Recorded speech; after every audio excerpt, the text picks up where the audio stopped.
Welcome to Tamayuz International Schools. Tamayuz Junior School in Uganda has opened another branch in Rwanda called Tamayuz International Academy, a day and boarding secondary school located in Musanze, offering a Cambridge International program. Located in a beautiful, cool environment founded on Islamic values, though it warmly welcomes all religions across the globe. Tamayuz International Academy aims at producing practical skilled learners with academic knowledge, morally understanding, and socially skilled who are ready to compete internationally. Join us at Tamayuz International Academy. We make your child's dream a reality. Alhamdulillah. Alhamdulillah alladhi la mani'a lima a'ta wa la mu'tiya lima mana'a. Ahmaduhu subhanahu wa ashkuruhu ala ni'matihi allati la tuhsa. Wa ashhadu an la ilaha illallah wahdahu la sharika lah. شهادة تنجي قائلها من عذاب النار وأشهد أن محمدا عبده ورسوله وصفيه وخليله من خلقه محمد بن عبد الله الذي أرسله الله سبحانه وتعالى رحمة للعالمين. أيها المسلمون، أوصي نفسي وأنفسكم بتقوى الله. قال الله تعالى: يا أيها الناس اتقوا ربكم الذي خلقكم من نفس واحدة وخلق منها زوجها وبث منهما رجالا كثيرا ونساء واتقوا الله الذي تساءلون به والأرحام إن الله كان عليكم رقيبا. Atenderezebwa Allah subhanahu wa ta'ala oyomu Allah mbwomu bwe nga talina Allah kimwegattibwako kyonna, akyusakyusa embeera z'obudde n'embeera z'abantu, yenna nnyini kiragiro ekisembayo mu nsi muno, alibeera n'obuyinza Allah subhanahu wa ta'ala, era ng'obuyinza abulina, naye Allah ku lunaku olwakhira yagenda okubeera n'obuyinza obw'ebitonde byonna nga teriiyo muntu yenna ayogera. Tukakasa nti Allah subhanahu wa ta'ala ali omu, tagattibwako kintu kirala kyonna.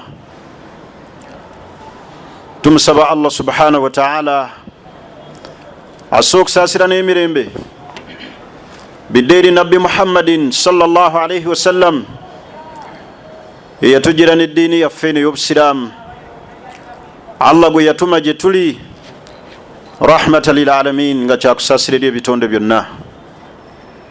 Baddu ba Allah, naamira omwoyo gwange n'egyammwe okubeera nga tutya Allah subhanahu wa ta'ala, tubeere nga Allah tumutya mu mbeera zaffe zonna bwe tuba tuli, kubanga Allah kye yalaamira abaasooka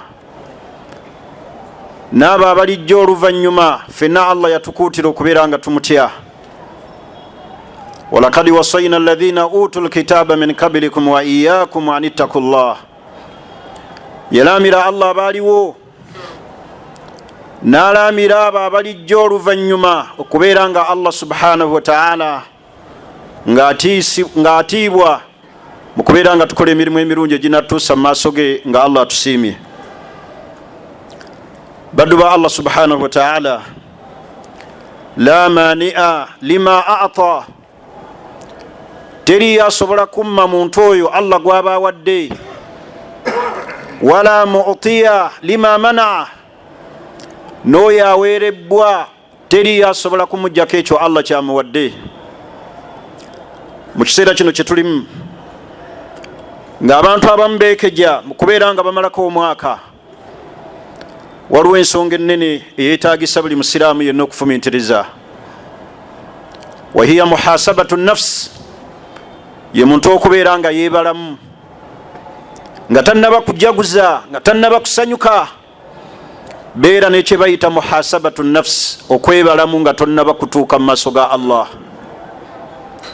Obuwangaazi bwaffe bugenda, leka kutunuulira byengera bikulemye kutuukako mu duniya muno olw'okuba emyaka gitambula, wabula gwe otambula ogenda kusinkana Allah, naye tonnaba kutuula kwebalamu. Senga Allah musinkana ngenda kwanjula biki? Abatukulembera abalongoofu baalina kye bayita muhasabatu nafsi, baatuulanga ne beebala, bakitwalanga kikulu, kyabayungulanga amaziga, buli kanaku baalinanga okwebala. Buwangaazi butambula, bantu batunuliranga tebalina kye bafunye mu nsi. Naye wa Allah gye tulaga, gye tugenda okubeera obuwangaazi n'obuwangaazi, emyaka n'emyaka tetunnaba kwebala kwekyekingamu, tuyimiridde tutya. Abantu babeera awo ne beekulisa omwaka, ne beesunga 2026, naye nga tebamanyi 2026 ayinza obutabasangawo, nga tebamanyi 2026 bagenda kufaanana batya. Balibeera mu bagenzi, balibeera mu abo aboogerebwako, era biki be bakulembezza okubeera nga babyanjula mu maaso ga Allah subhanahu wa ta'ala. Hasibu anfusakum, baganda bange abasiraamu, buli omu abeere nga yeebala. Ekyokutunuulira okutambula kw'emyaka n'okujaguza omwaka nga gugenda, waliwo ensonga ennene ey'okubeera nga weebala. Biki ebikulemye? Ibaada mmeka ezikuyiseeko? Obugayaavu obukulimu? Allah yatulagira ensonga y'okubeera nga twebalamu. Kyava Allah yatugaa nti ya ayyuha alladhina amanu, abange mmwe abakkiriza, ittaqullah, mubeere nga mutya Allah subhanahu wa ta'ala, walitanduru nafsu ma qaddamat lighadin, buli omu atunulire ki kyakulembeza kyagenda okwanjula mu maaso ga Allah enkya. Wali olunaku olw'okwanjula olutagenda kukubuuzibwa ku ssente z'okuŋŋaanyiza mu nsi, okuŋŋaanyiza mmeka, wabula walitanduru nafsu ma qaddamat lighadin, buli omu atunulire ki kyagenda okwanjula mu maaso ga Allah subhanahu wa ta'ala olunaku olw'enkya. Biki ebikulemye? Ibaada mmeka ezikuyiseeko? Obaddemu abo abakola emirimu emirungi eginaakutuusa mu maaso ga Allah subhanahu wa ta'ala. Kyavawo ekitiibwa nabbi waffe Muhammadin sallallahu alayhi wasallam yagaa nti alkais man daana nafsahu, ow'amagezi yenna yoyo atuuza omwoyo gwe n'agubuulirira n'agubala. Alkaisu man daana nafsahu, ow'amagezi yabala omwoyo gwe, wa amila lima ba'da almauti, ng'agukolerera ekyo kyagenda okwanjula mu maaso ga Allah ng'amaze okufa. Yagamba sallallahu alayhi wasallam, wala ajiz man atba'a nafsahu hawaha watamanna ala Allahi al-amani, naye abalemereddwa ali awo mugayaavu yatwala omwoyo gwe mu bintu ebyekigayaaza ne bimugayaza. Bw'oba oyagala okubeeramu abo nabbi Muhammadin sallallahu alayhi wasallam be yasuutanga b'amagezi, tuulanga wansi weebalemu. Leka kutunuulira kutambula kwa mwaka na kubeera ng'ojaguza omwaka gugenze na kwesunga guddako, wabula tunuulira ebyo by'ogenda okwanjula ng'omaze okuva mu nsi. Ibn al-Qayyim al-Jawzi alayhi rahmatullah yagamba etuba twagala okwebala, buli omu abeere nga yeekyekingamu nga yeetunulamu ku kutambula kw'obuwangaazi bwe, ku kutambula kw'ebiseera, ku kutambula kw'emyaka, abeere nga atandikira albadi'u bilfara'id, atunulire ebyo Allah bye yamussaako nga byatteeka. Fa in ra'a fiha naqsan, buli watunulira nga waliwo obukendeevu, tadarakahu, ayanguwa nadduka n'atereeza obukendeevu obwo. Essola Allah zaatubanja mu mwaka nga tonnaba kwesunga kwokya bipiira na kukuba fireworks, otunuulidde amateeka Allah ge yakussaako nga gaabwatteeka gonna ogatuukiriza. Weetunulemu omwaka guno, okoze ku hijja, osibye Ramadani wagimalako, owadde zaka ebyobwetteeka Allah byakuvunaana obituukiriza. Fa in ra'a fiha naqsan, buli otunuulira wonna ku ebyo obwetteeka n'otunuulira bazadde bo, kiki kye mbakoledde mu mwaka guno, kiki kye mbongeddeko, neeyongedde ki ku bukkiriza bwange senga Allah ntwala, bwalaba obukendeevu bwonna tadarakahu ayanguwa n'atereeza awo awali obukendeevu. okwo kwe kwebala okusookera ddala kutunuulira ebyo byobwetteeka Allah byakuvunaana. abantu b'essola bayitako essola ddala ez'omujjama nga nabbi sallallahu alaihi wasallam bwatugaa nti afdalu ssola, essola esinga obulungi ku musajja kugireeta mu masijidi. essola ez'obwetteeka zonna ozisaalira ku muzikiti, essola ez'obwetteeka zonna ozireeta ku masijidi. abantu abamu abasiraamu basaala juma ne bataddayo kulaba ku ssola ya muzikiti. naye bulwatunulira obukendeevu adduka mangu n'atereeza aleme kusinkana Allah ng'amubanja ebyo byobwetteeka. ekyokubiri almanahi, okutunulira haramu gwe yeebagala weebaleemu nga weetunuulamu ng'otunuulira haramu gwogenze nga weebagala mu buwangaazi bwo.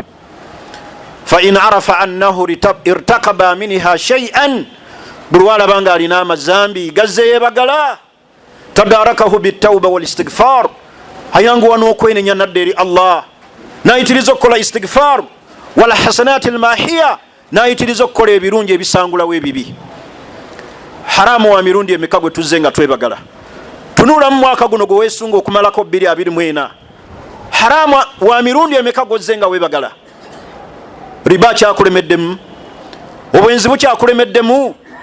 oli mu mwaka oli mu shiriki, bw'oyingira mu masabo bw'ofuluma abamu bagenda mu makyaki babasabire naye tebamanyi nti bebagadde haramu. omukkiriza yenna yeebala atunulira obuwangaazi bwe ng'atunulira haramu. gwe yeebagadde mu mwaka, gwe yeebagadde mu buwangaazi bwe n'agamba lwakiri n'ezzambi likyannemeddemu. bw'amala okutegeera nga yeetunulamu mu haramu ayanguwa mangu ne yeenenya nadda eri Allah, okufa kulema okumusinkana ng'akyalemedde ku zambi. kyekyo nabbi kyatugamba nti alkais man daana nafsahu, ow'amagezi yeetuuza ne yeebalamu nga tannaba kusinkana Allah, nga tannaba kufa. tunulira haramu gozze nga oyitamu haramu, gozze nga weebagala oyimiridde otya ku haramu. bw'oba omaze okutegeera nti haramu gyali ate nga tabula essente zetukozesa, haramu gwe tugwamu. abamu bagenda mu kiraabu ne basiiba eyo, abamu bagenda mu bifo ebikyamu, naye buli watunulira nga alaba haramu akyamulimu. tulaba Umaru, manya sahaba wa nabbi Muhammadin sallallahu alaihi wasallam, ayitibwa Abubakari Siddiq radiyallahu anhu, yamanya bumanya nti kyalidde kya haramu. fakaa min saatihi, awo wennyini we yategeerera neyegoga n'asesema, ng'asesema haramu, n'agamba nti Allahumma ma bakiya fil uruq fa anta habastahu, ayi Allah emmere esigadde mu misuwa gw'ogisibyemu. tutambudde emirundi emeka nga tugenda eri haramu? weebagadde haramu wa mirundi emeka?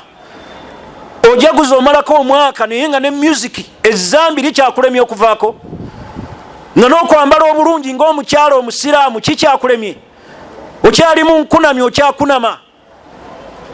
omusajja akuze ali mu myaka 4 egyetaagisa okukola tawuba asabe n'edduwa Allah okumutuusa ku buwangazi obw'emyaka 4, naye akyasala ebimemeya, akyayambala balansi n'essola zikyamuyitako. omuntu atunuulira haramu neyeebalamu n'agamba senga Allah musinkana bwe nti ngenda kwanjula ki?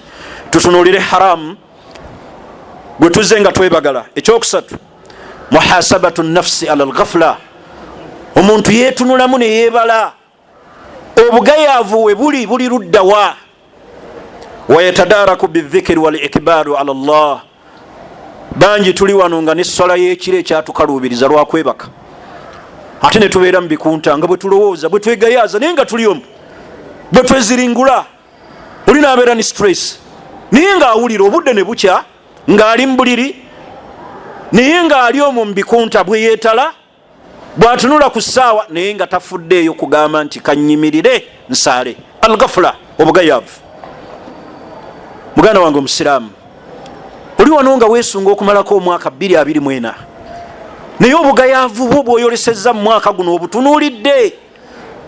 Qur'ani ekyakulemye, omwaka guggwa nako tonnaba kumalako kitabo kya Allah Qur'an, kubanga omukkiriza yenna wakati myezi 3 alina okubanga Qur'ani agimaze kugisoma, tilaawatan mu kugisoma. bwotyo bwofaanana. lwaki totunuulira bugayaavu bwo we buli? tikino nkyagayadde. bw'amala okutegeera nti alina obugayaavu, yakberu ala Allah, yayanguwa mangu nayolekera okudda eri Allah nga bwasaba Allah mutaase amuyambeko amugjeku obugayavu. Ayuha almuslim, muganda wange omusiraamu, ummata alislamiya, baganda bange mwenna abasiraamu, tulina okukimanya nti alghafla, obugayavu bwetwoleseza ku mateeka ga Allah, obugayavu bwetwoleseza mu kuteeka mu nkola sunna za nabbi Muhammadin sallallahu alaihi wasallam, sifatun min sifati ahli nnar, kitendo mu bitendo by'abantu b'omuliro. Neraba wegayaliridde ogenda ate otambula, buli mwaka weguggwako bweti oyongera okusembera ku ntaana, oyongera okusembera ku maziika go, naye abantu tebamanyi waliwo wano olwaleero alina flight nga yankya nga teyeetala, tali mu kweraliikira lugendo olwo. Neraba olugendo lwaffe olw'okufa tuli mu maaso, okufa kutuli mu maaso lwe lugendo olukyasinza obuwanvu, olwetaagisa entanda, olwetaagisa emirimu, olugendo olwo luwanvu naye teriyo alulowoozaako. Abantu balowooza ku flight ne beetala ne batereeza buli kimu ekibatwala mu safaari, naye safaari y'okusinkana Allah ogirowoozezaako ddi? Alghafla. Ekituleetera ebyo byonna bwe bugayaavu bwe twolesezza. Mu mwani atalina famire, mu mutubaawe wamwe wootunuulira oba mujambula, tulabawo abeebaseewo, abaali bakitaabo, abaali basenga abo, nga n'abamu baana bo, nga gwe kennyini waziika n'ekitawo n'omuteeka mwanadamu, naye era okyagayadde, okyayogera ebigambo eby'ekigayaavu eby'ekikaafu. Obugayaavu sifa min sifaati ahli nnar, kitendo mu bitendo by'abantu b'omuliro. Ayuha almuslim, muganda wange omusiraamu, hasibu nafsak, webalemu. Gyobulaba Umar ibn al-Khattab radiyallahu anhu yatugambanga era yajjukizanga basahaba be yali nabo, naga nti hasibu anfusakum, mwebale emyoyo gyammwe kabula an tuhasabu, nga Allah tannababala. Omuntu bw'atuula wansi ne yeebalamu ku duniya kuno nga tannafa, olubala lwa akhira lugenda kumuwewukira lubeere lwangu. Ekigenda okutuzitoyereza olubala lwa akhira buteetunulamu kwekyekinga, twekyekinge kati biki ebinnemye, obugayavu buli luddawa. Tokimanyi na kumanya nti tomanyi kusoma Kurani, wabula oli mu kwebuzaabuza olw'okuba osoma Al-Fatiha mu swala, olw'okuba ogegenya tahiyatu n'ogisoma naye tokimanyi, olw'obugayavu bw'olina nti waliwo bingi nga bya ddiini bya busiraamu bikubangibwa tonnaba kubituukiriza. Hasibu anfusakum kabla an tuhasabu, buli omu yeetunulemu yekyekinge nga tetunnatuuka kukubalibwa kuli okunene okugenda otuzibwalira ffenna. أقول قولي هذا واستغفر الله لي ولكم ولجميع المسلمين والمسلمات من كل ذنب فاستغفروه وتوبوا إليه إنه هو البر وهو التواب الكريم. الحمد لله، الحمد لله ولا عاقبة للمتقين ولا عدوان إلا على الظالمين، وأشهد أن لا إله إلا الله وحده لا شريك له، وأشهد أن محمدا عبده ورسوله. baganda bange abakkiriza basembedde mu khutuba eno y'ekitiibwa, nziramu okulamira omwoyo gwange n'ejjammwe okubeera nga tutya Allah subhanahu wa ta'ala. Tumwebaze nnyo Allah subhanahu wa ta'ala okutuwangaaza ne tubeera nga tukyassa, buli yenna akyalina omukka nga akyassa. Weebaze Allah subhanahu wa ta'ala olw'ekyengeri kye eky'obulamu. Bangi mbannaffe ekyengeri eky'obulamu tebakyakirina.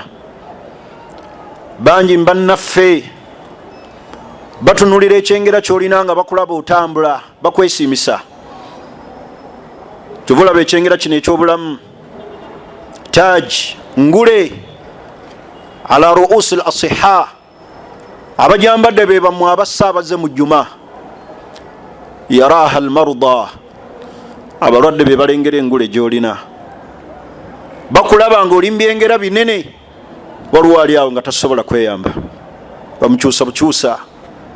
Gwe Allah akuwadde obulamu, tolina wakuluma, naye ogenda ku check up baga nti alhamdulillah kyali mulamu. Naye waliwo bannammwe abalwadde, mukozese ekyengera eky'obulamu okwebaza Allah obuwangaazi. Allah gwatannaba kutuusaako kumuggyako kyengera, leka kutunuulira birala byonna nti bikulemye. Abantu ennaku yaabwe balaba eduniya tebannagifuna. Naye ennaku y'omusiraamu afumintiriza, atunuulira, ngenda kusisinkana ntya Allah. Ekyengero ekirala kye tulina okukozesa mu kwebalamu kwe kubeera nga tuli basiraamu.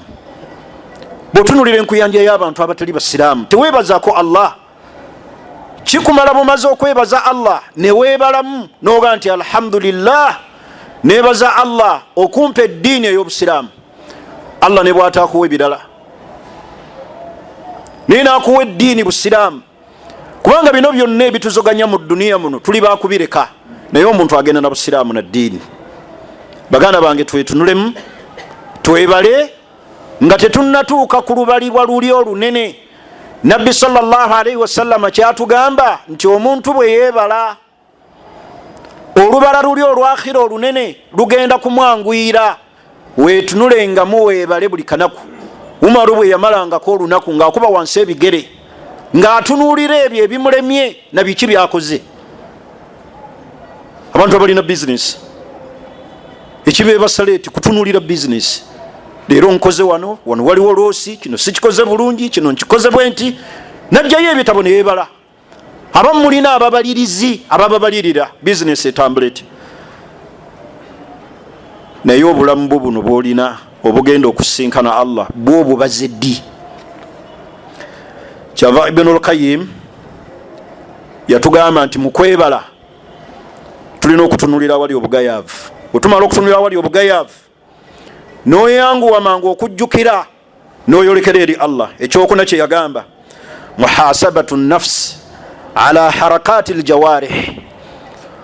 Omuntu yeebalamu ku biyungo bye, engeri gy'abikozesezaamu mu kugondera Allah.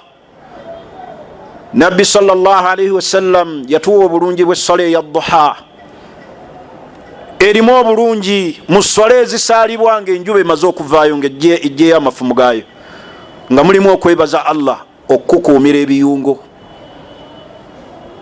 Lwaki teweetunulamu ne weebaza Allah n'oga nti buli enjuba bw'eneevaayo nejjayo amafumu gaayo, ne bwe nnaaba ku mulimu kankwatenga omusaalo gwange omutono nguteeke mu mmotoka naasaaliranga ku dduuka era akabbiri.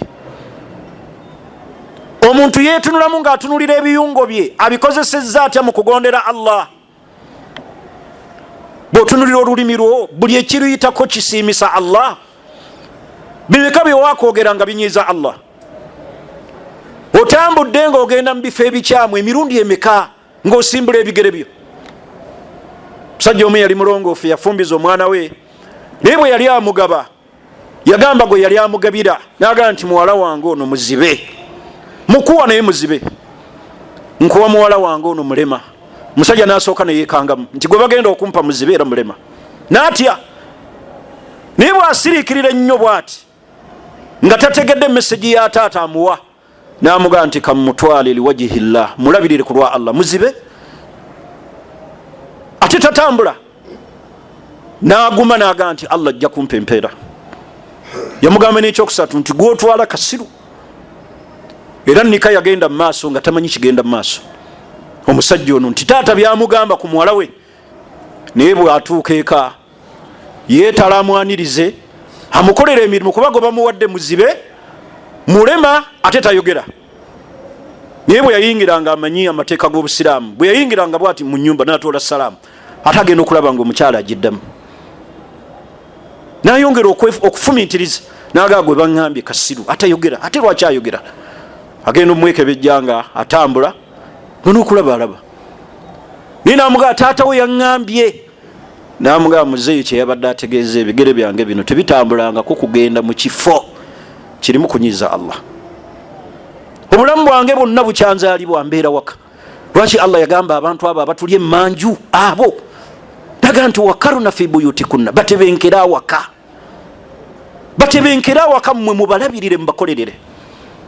Naye bimeka nga basimbula ebigere nga naffe tubisimbula nga tugenda mu bifo ebirimu okunyiiza Allah, nga n'abamu boolekera kyaki, nga n'abamu boolekera masabo. Abavubuka bagenda mu kudigida mu kirabu ez'enjawulo. Oli mulema ku nsonga ezo, mu kutambula kw'entambula zo, bw'otunuliramu ebiyungo byo, engeri gy'obikozesaamu, amaaso abamu batuuka n'okulaba ebimansulo, n'alaba abantu abali obukunya, n'asasula n'essente ze. Lwaki towetunulamu ne weebala nga Allah tannaba kubala? Otereze ebiyungo byo bimeka byokutteko ng'okwatisa emikono gyo naye ng'ogikwatisa haramu. Olulimi luno lucekinge bimeka byenjogera mu kuwaayiriza, mu kugeya, mu kutemerera, mu kutambuza olugambo. Weetunulemu weecekinge nga weecekinga ku biyungo byo. Omuntu yeetunulamu bw'atyo ne yeebala. Baganda bange abasiraamu, mu bimu ebitulaga bwe tuba twebazeemu ebibala ebivaamu, yattali'u almaru ala uyubi nafsihi, buli ayeebalamu bw'ati azuula obumogo bw'alina n'ava ku bumogo bw'abalala. Abantu abasinga obungi tubeera bize ku bumogo bw'abalala ne twerabira obumogo obwaffe, naye buli ayeebalamu bw'ati fahasaba nafsahu, ne yeebala bw'ati azuula obumogo bw'alina. Siriikirira nga ddala oli w'amazima ogenda kuzuula obumogo bw'olina nga tekikwetaagisa nakumala budde kutunulira bumogo bwa mulala. Obwo bwokka bw'olina bukumala okulaba nga obufaako otereere odde mu maaso ga Allah subhanahu wa ta'ala. Ekyo omuntu akifuna ddi? Senga yeebala. Ekyokubiri, tagyiru nahwi al afdal wal ahsan. Omuntu buli we yeebala bw'ati akyuka mu mbeera, n'akyuka mu mbeera esingira ddala okuba ennungi, naga ddala mu butuufu sente eziwa zaka nzirina naye bubadde bugayaavu kantandika okuwa zaka. N'atunula bw'ati n'alaba nga bazadde be gye bali naye ng'abali azaamanyiza, alina byateekeddwa bakolera nga saavisi zimubangibwa. Buli oweetunulamu ne weebala, okyuka n'okyusa embeera yo n'eterera mu mbeera esinga okuba obulungi. Baganda bange abasiraamu, ekigambo ky'okujaguza nti tumalako mwaka si nkola ya busiraamu. Omuntu alina kutuula kufumintiriza kwebalamu ng'era bwe kikontanira ddala n'eddiini ey'obusiraamu. Abantu okubeera nga beekulisa omwaka, abantu baali badde batunuulira obukendeevu bwe balina. Awangadde ebbanga ddene naye tannaba kutereera, awangadde ebbanga ddene tannaba kutereeza mbeera ye na Allah. Allah akuwangaaziza ebbanga ddene, esswala zikyakusumbuwa, n'otunuulira nti obuwangaazi bwange busalise. Naye ogenda okulaba abantu beekulisa omwaka, kuliko omwaka nze 2024 abadde muzibu, nafuna ebizibu, nafuna kino, teguntambulidde bulungi. Oguddako gwe ogumanyi ekigenda okubaamu. Omuntu yeevuma guno omukadde naye nga tamanyi nti n'ogujja mu maaso mwe muli ajaliye.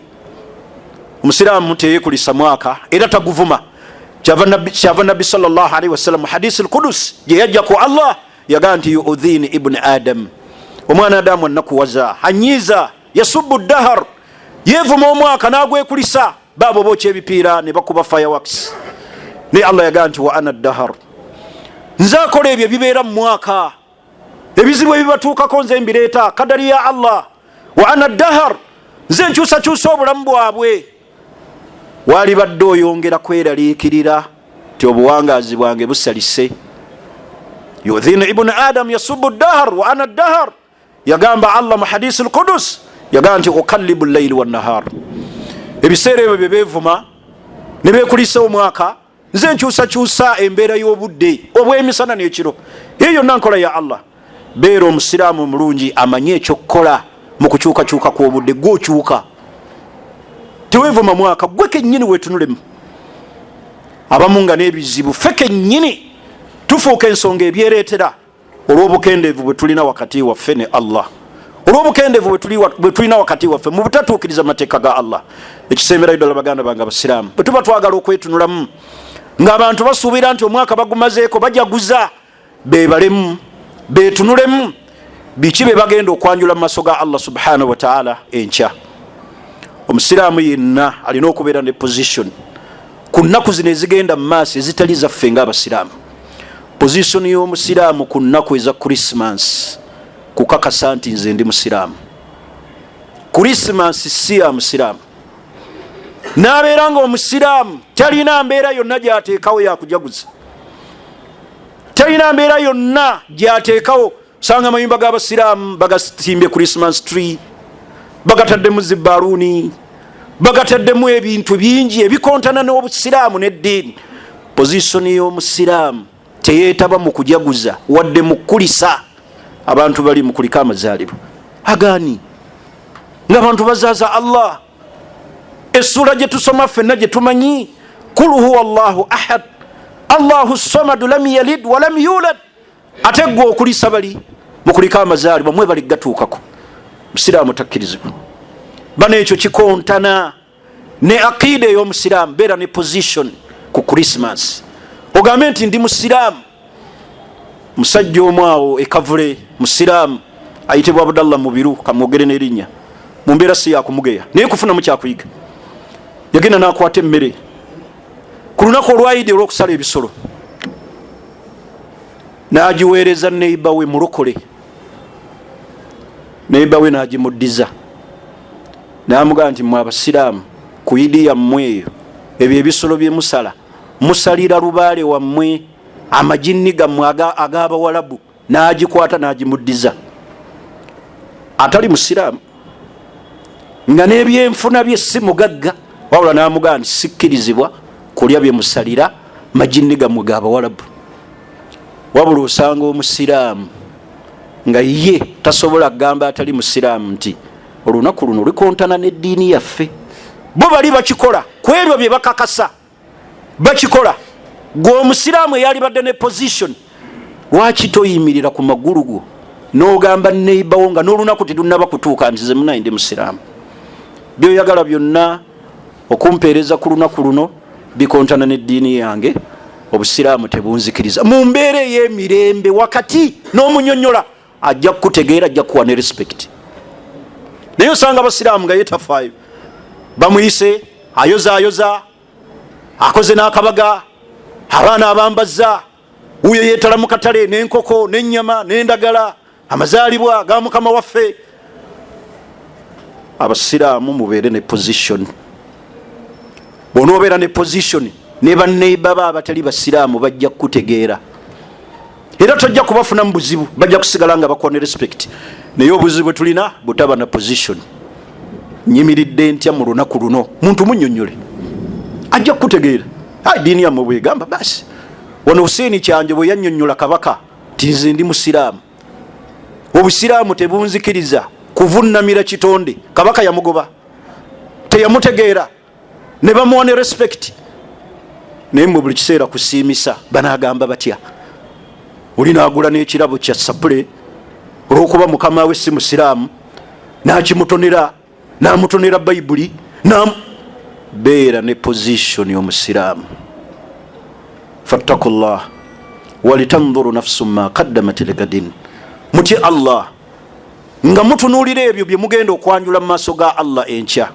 Inna Allaha malaikatahu yusalluna ala nabi ya ayyuhalladhina amanu sallu alayhi wa sallimu taslima. Allahumma salli ala Muhammadin wa ala ali Muhammadin kama sallaita ala Ibrahim wa ala ali Ibrahim innaka Hamidul Majid. Warḍa Allahumma an arba'atil khulafa'il mahdiyyin hum Abu Bakr wa Umar wa Uthman wa Ali وعن جميع الصحابة رضوان الله عليهم أجمعين. اللهم إعز الإسلام والمسلمين وأذل الشرك والمشركين ودمر أعداءنا وأعداء الدين. اللهم انصر من نصر دينك واخذل من خذل عبادك الموحدين. اللهم آت نفوسنا تقواها وزكيها أنت خير من زكاها أنت وليها ومولاها. اللهم كما جمعتنا في هذا المكان فاجمعنا في جناتك الفردوس إنك ولي ذلك والقادر عليه. اللهم ارحم ضعفنا وأطعم جائعنا واشف مرضانا ومرضى المسلمين واشف مرضانا ومرضى المسلمين واشف مرضانا ومرضى المسلمين برحمتك يا أرحم الراحمين. اللهم اجعل بلدنا هذا وغندا آمنا مطمئنا رخاء وسائر بلاد المسلمين. وانصر إخواننا المستضعفين في كل مكان. وانصر إخواننا المجاهدين في سبيلك. وانصر إخوانك المستضعفين في فلسطين. اللهم انصرهم نصرا عزيزا معزرا برحمتك يا أرحم الراحمين. ربنا آتنا في الدنيا حسنة وفي الآخرة حسنة وقنا عذاب النار. وصلى الله وسلم والحمد لله رب العالمين. Are you looking for a school that makes your dreams come true? Then look no further than Tamayuz International Schools. Tamayuz Junior School in Uganda and Tamayuz International Academy in Rwanda. Tamayuz International Academy is a day and boarding school located in Musanze and offering a Cambridge International program. Surrounded by a cool, beautiful environment, founded on Islamic values, though it warmly welcomes all religions across the globe. Tamayuz International Academy aims at producing practically skilled learners with academic knowledge, morally understanding, and socially skilled who are ready to compete internationally. Join us today at Tamayuz International Academy. We make your child's dream a reality.